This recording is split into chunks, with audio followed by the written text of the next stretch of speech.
Allison. I'm the Programs Outreach and Youth Services Manager here at Monterey County Free Libraries. Thank you for joining me tonight for another episode of Book Chat. Tonight I'm going to be talking to you about the book Slow, Simple Living for a Frantic World by Brooke McAlary. I picked up this book, I'm going to be completely honest, because I liked the cover. So I am a judge a book by their cover person. As they say with food, you eat with your eyes first. I feel like it's the same with books. So I was passing by a shelf at work, saw this, picked it up, and I did really enjoy it. It's a great book with some tips about organizing your life. So it's perfect to read towards the end of the year when you're about to start fresh in a new year, I think. It is divided up into sections, and while the book is about living a slow life, so you would think that it would be a lot about mindfulness, there are a lot of different aspects to slow living that the author brings in that I thought were pretty interesting that you might not think of. So the first major section of the book is actually about decluttering and de-owning. So she talks a lot about going through your house and evaluating the things that you have. And she makes a big point to emphasize that you're not trying to seek out a minimalistic lifestyle, but you're just trying to make sure that what you have doesn't, bog you down. So she points out that if you want to live a slow and mindful life, you can't constantly be surrounded by clutter that's taking up your time, because you'll be so involved in putting stuff away or stressed out by your clutter that you can't be slow and purposeful and focused, which I thought was really interesting.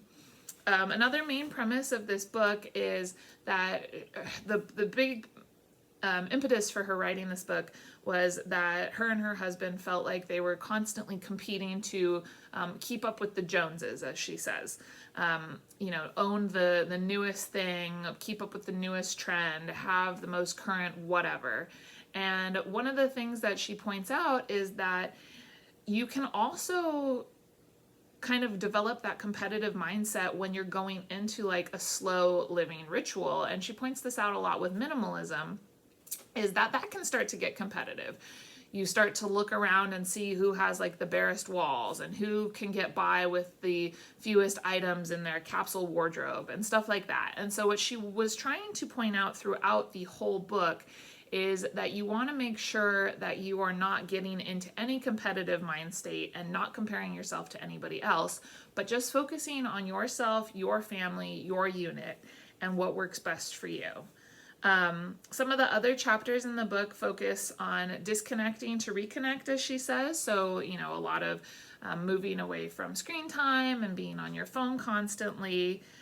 She has an analogy chapter about developing a cabin in the woods, and that's her mental safe space. So coming up with your own mental safe space. One of the chapters that I really appreciated was called Wobbly Balance. And that was all about finding the balance between living kind of a modern lifestyle, but also slowing down.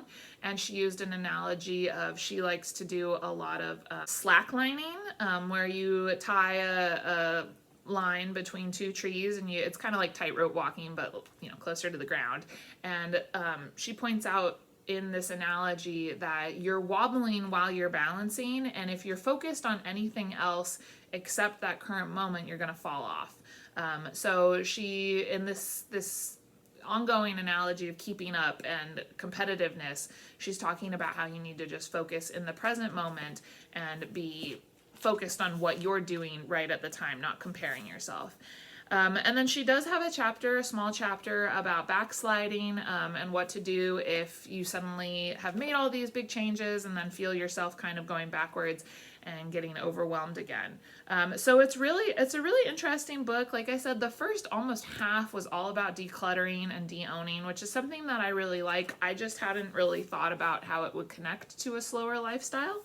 The book also incorporates a lot of very beautiful imagery. That doesn't necessarily have to do with, what she's talking about at the moment, but it's just nice to look at. And she does have a lot of really, really good tips.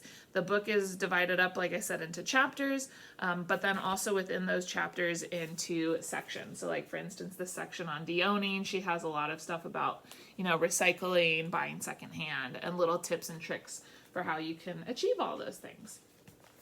So again, that is Slow. We have it in our collection. I would recommend it if you're looking for a book to read to kickstart your New Year's resolutions and get you into a mindset for starting a new year.